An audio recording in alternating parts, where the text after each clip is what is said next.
সম্মানিত দর্শক, আপনাদের সকলকে সাবুর টেক চ্যানেলে স্বাগত জানাচ্ছি।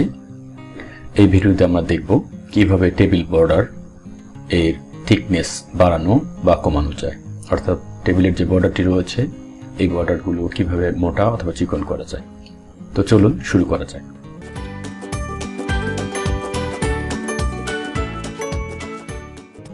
সম্মানিত দর্শক, টেবিল বর্ডার থিকনেস করার জন্য আমাদের প্রথমে যেটি করতে হবে সেটি হলো এই টেবিলটির ভিতরে যে কোনো জায়গায় কার্সর রেখে মাউসের লেফট বাটন ক্লিক করতে হবে।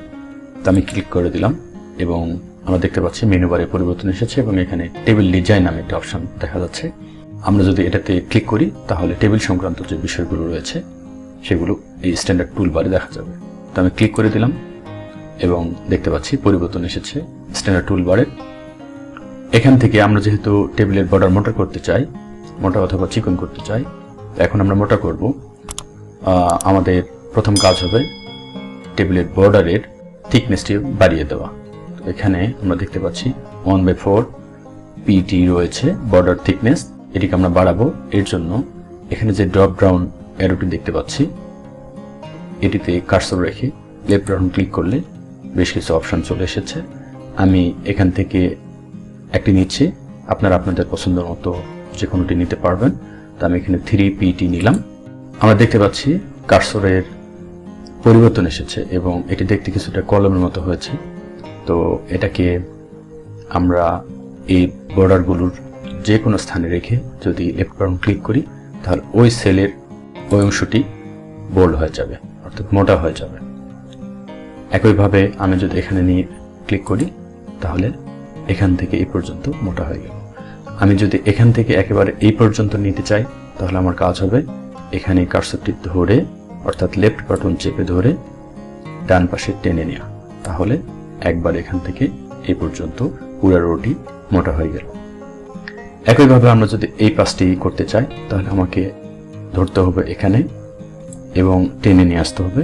আমি নিয়ে আসলাম এবং আপনারা দেখতে পাচ্ছেন বর্ডারটির থিকনেস বৃদ্ধি পেয়েছে। সম্মানিত দর্শক, আমরা চাইলে এই বর্ডারটির কালার বদল করতে পারি। এর জন্য আমাদের যেতে হবে পেন কালারে। এখানে আমরা ক্লিক করে দেব এবং দেখতে পাচ্ছি বেশ কিছু কালার রয়েছে। আমি এখান থেকে লাল কালারটি নিলাম এবং এই অংশটুকু আমি মোটা করব এবং কালার পরিবর্তিত করব। তো আমি এখানে ধরলাম এবং টেনে নিলাম এবং দেখতেছি এখানে লাল কালারটি চলে এসেছে।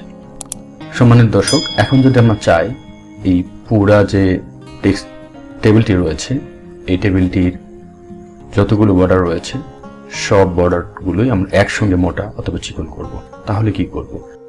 এর জন্য আমাদেরকে এই টেবিলটি পুরোটা সিলেক্ট করতে হবে।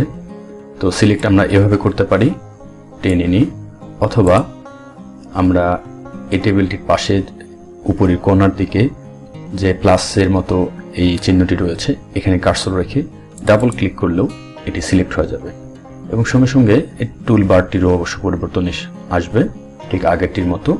এবং আমরা এখান থেকে পেন কালার পরিবর্তন করে দিব। এখানে আমি ব্ল্যাক করে দিলাম। এখান থেকে থিকনেসটি আরো বেশি করে দিলাম এবং আমাদের যেতে হবে বর্ডারসে।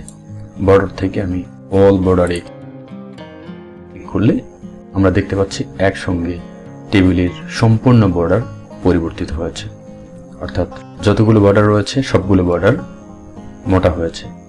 একইভাবে আমরা যদি শুধু বাইরের অংশটুকু মোটা করতে চাই তাহলে আবার আমার যেতে হবে বর্ডারসে এবং এখান থেকে আউটসাইড বর্ডার অথবা ইনসাইড বর্ডার ক্লিক করতে হবে। তাহলে আমরা দেখতে পাচ্ছি এখানে এই অপশনগুলোতে কার্সর নিয়ে আসলেই এখানে পরিবর্তন আসছে। আর বর্ডার যদি আমরা তুলে দিতে চাই তাহলে নো বর্ডার। আমি নো বর্ডার দিয়ে দেখলাম নো বর্ডার, অর্থাৎ এখানে কোনো বর্ডার নেই।